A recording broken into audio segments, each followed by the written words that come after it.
ప్రతివారు పక్కవాడిని నాశనాన్ని కోరుకునేవారు ఎక్కువగా ఉంటారు. పతనం అంటే పడిపోవటం, దిగజారటం లేదా కూలిపోవటం. ఇంగ్లీష్లో ఫాల్స్ లేదా డిక్లింగ్ లేదా క్రాష్ అనే పదాలు దీనికి వాడబడ్డాయి. సాధారణంగా ఈ పదాలు మార్కెటింగ్ గురించి మాట్లాడుతూ ఉంటారు.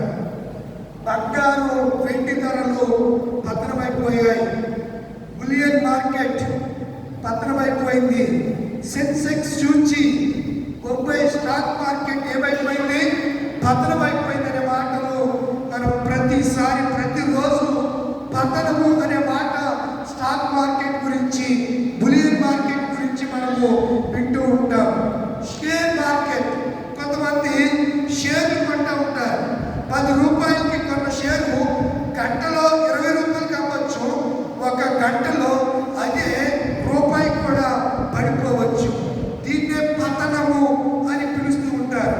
కనుక ప్రియమైన దేవుని పిల్లలారా, పతనములో కొన్ని ప్రాముఖ్యమైన విషయాలను జ్ఞాపకం చేస్తాడు. పడిపోవటం, క్షీణించిపోవటం, కుప్పకూలటం, తగ్గిపోవటం అనే పదాలు మనం వాడుతూ ఉంటాం. కనుక ఈ కూలిపోవటం క్రేష్, లేకపోతే పతనమైపోవటం డిక్లైన్, పడిపోవటం డ్రాఫాల్స్, క్షీణత డైక్లిన్ అనే పదాలు దీనికి వాడబడ్డాయి.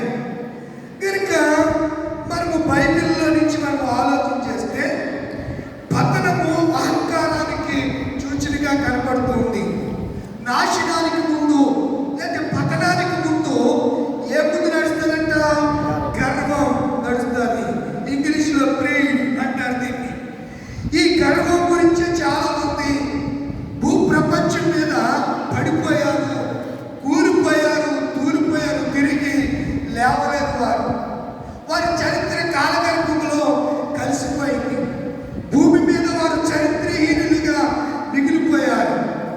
వారి మీద ఉన్న నింద ఎప్పటికీ కూడా ఫలాని వాడు ఫలాని నింద చేత చనిపోయాడు, ఫలానా విషయంలో అతడు పడిపోయాడు. నేను అంటానే ఉన్నాను, వాడు పడిపోతాడని నాకు తెలుసు. ఆమె పడిపోతాడని నాకు అసలు ఎక్కడ ఆగిందండి? ఆమె ఎక్కడ ఆగిందా? అయ్యో బాబో, ఏమి ఆమె ఉయ్యారు, ఆమె వాళ్ళకు, ఆమె చూపులు, ఆమె మాట. అందుకే ఏమైందంటారు? పడిపోయింది. పత్రంతా అంత గర్వం అండి, నీకు తెలియదు అయ్యారంటారు కొంతమంది. కనుక మనం ఇక్కడ ఆలోచన చేస్తే అహంకారము, ఈ పడిపోవడానికి ముందు అహంకారము. కనుక అహంకారం ఎందుకు వస్తుందంటే దేవుని మాటకు లోబడిని కావించిన అవిధేయత వల్ల, మూడవది స్వార్థం వల్ల, నాలుగవది దేవుని ఆజ్ఞను అతిక్రమించడం వల్ల. నైతిక విలువలు చాలా మంది నేటి దినాల్లో కోల్పోతున్నారు. చెడు సహవాసాలు ఎక్కువైపోయాయి. యేసు ప్రభువు అంటారు కొరింథీయులకు రాసిన పత్రికలో పౌలు గారి ద్వారా, తన కుమారుడు 1వ అధ్యాయము 9వ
నేను గొప్పని స్వభావము దేవుని పిల్లలది కాదు.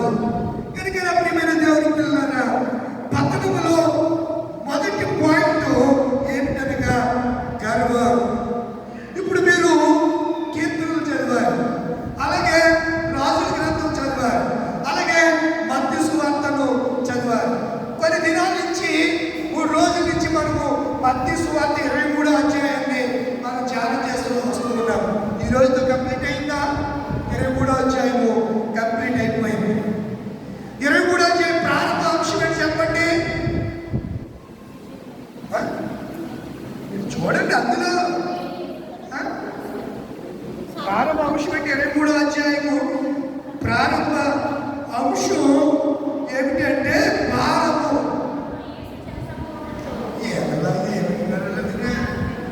23వ అధ్యాయంలో ఎన్ని అంశాలు ధ్యానం చేసామని అడిగాను నేను.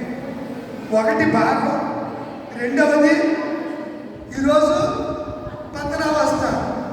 23వ అధ్యాయంలో ఏఎల్సి కాన్స్టిట్యూషన్లో ఎన్ని అంశాలు ఇచ్చారు? 3 అంశాలు ఉన్నాయి. మొదటిది భారం. భారము ఎవరు పంపారు? మీరు ఉంటారు ఆ రోజు, మనం దాంట్లోకి వెళ్తాం. రెండవ రోజు మీరు ఏమిన్నారు? బాహ్య శుద్ధి. రాత్రి ఏమిన్నారు? బాహ్య శుద్ధి. పైకి బాగా కనబడడం కాదు, బాహ్యానికి యూదుడిగా ఉండడం కాదు, అంతరంగములో సున్నతి అవసరం. అంతరంగములో సున్నతే సున్నతి, బాహ్య సున్నతి సున్నతే కాదు.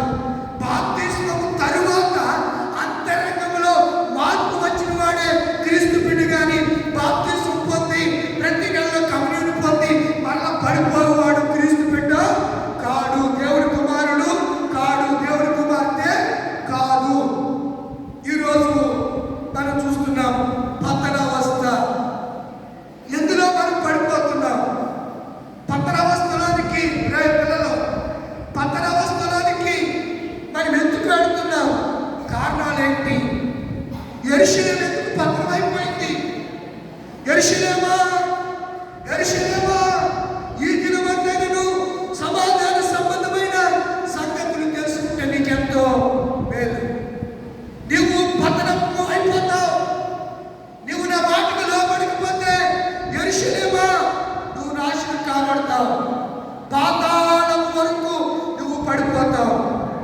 ఆకాశం వరకు నువ్వు హెచ్చించుకుంటున్నావు, పాతాళంలో నువ్వు పడిపోతావు అని యేసు ప్రభు వారు యెరూషలేము పట్టణాన్ని ఉదాహరించి మాట్లాడారు.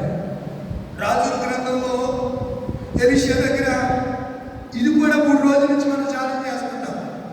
మొదటి రోజు ఏంటి చెప్పండి? మొదటి రోజు ఏం చేశారు చెప్పండి రా? రాజుల గ్రంథంలో మొదటి రోజు వారంలో 12వ అధ్యాయం 9 నుంచి 10 వచనంలో మనము భారము యెహోవా ఎవరినైతే ఎన్నుకుంటాడో వారు భారాలు భరించాలి. మన కొరకు ఆయన ఎన్నో భరించాడు కదా, భరించాడు లేదా? భరించాడు కదా. మనం ఇందాక కూడా పాడుతున్నాం, శిక్షకు పాత్రుడనయ్యా, రక్షణ అక్షయ భాగ్యమునియ, మోక్షము చూపుతువై. సరే పిల్లరా, ఇది చెప్పడానికి టైం లేదు, అయిపోతుంది. రెండవ రోజులో కూడా రాజుల 2వ గ్రంథం, ముందు రోజు రాజుల 1వ గ్రంథం చూసాం. రెండవ రోజు రాజుల 2వ గ్రంథం 19:22 రాత్రి మనం చూసాం. అక్కడ జరిగిందంటే నీరంతా కూడా ఎలాంటిది? పని చేయింది. భూమి ఎలాంటిది? సారం లేనిది. కానీ పైకి అది ఎలా కనిపించింది? రమ్యముగా, అందముగా కనిపించింది. ఏం జరిగింది? ఉప్పు వేసిన తోటని కొత్త పాత్రలో ఏమయ్యాలి? నువ్వు నూతన పరచబడితే పరిశుద్ధాత్మని వరాన్ని నువ్వు పొందుతావు. అప్పుడు నువ్వు సర్వ సత్యంలోనికి నడిపించబడతావు.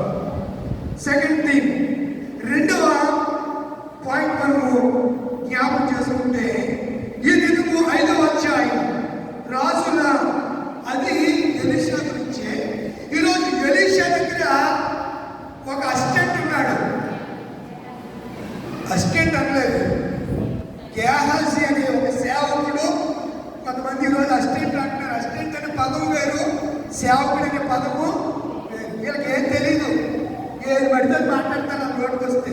మరి మనం ఏం చేద్దాం? ప్రజలు కూడా అలాగే ఉన్నారు.